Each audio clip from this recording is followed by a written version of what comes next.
Kryeministri Edi Rama ka reaguar lidhur me projektin e ujësillësit në Tragjas të Vlorës që ka nxitur shumë reagime me banorët që shprehen se po merret ujë. Rama: "Ky është një diskutim që ka në thelb një pikpyetje shumë të madhe për mua se si ka mundësi të bie prej një konfuzioni të tillë, sepse jam i bindur që mbrapa kësaj ka burime helmi që kanë derdhur sasira të caktuara në mendjen e Tragjasit.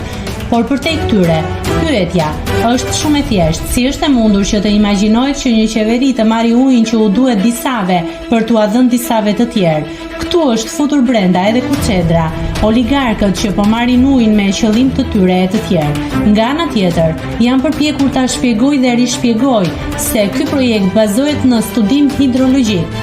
Janë bërë matje të vazhdueshme të prurjeve, analiza për të dalë në konkluzionin se sa prurje ka, sa nevojë ka mjedisi gjeologjik, sa duhet për konsum, sa prurje iki në dete e të tjerë. Mbi bazën e këtyre analizave dhe matjeve është bërë projekti i cili synon edhe vetë zona atje, banor atje, shtëpit atje, të cilat furnizohen me pikatore sepse sistemi ujësillësit atje është ndërtuar në vitet 60, ndërkohë që një pjesë tjetër e banorëve kanë bërë investime personale për të marrë ujë me puse. Ne e shohim si një potencial të madh për turizmin, për transformimin e shtëpive, kështu që edhe kanalizimet që mungojnë janë pjesë e projektit. Do të bëhet ujësillësi i ri i Tragjasit, do të furnizojë edhe zonën e poshtme. Detajet janë teknike, por dua të shpjegoj se një projekt bëhet me profesionist, por ka edhe oponencë. Prurja minimale e matur dhe matjet janë bërë në periudhat korrik gusht-shtator 2021-2022, ka edhe matje të 2018-ës, kështu që prurjet minimale janë 700 litër në sekond.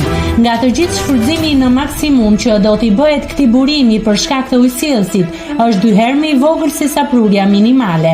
Në të gjitha rastet, ajo që mbetet e pashfrytzuar nga sistemi ujësillësit është më se mjaftueshme për mjedisin. Për ujin e pishëm do të plotësohen nevojat. Kjo është çështje teknike, nuk shihet me sy, por me instrumente shkencor që bëjnë matjet dhe me analiza progresive. Nuk ka asnjë kërcënim, është çmenduri të jemun personi që dashkan t'ua marrë ujin tragjasjotëve për t'ua dhënë himariotëve. Burimet nuk janë të një komuniteti apo të një tjetri, por të Republikës së Shqipërisë.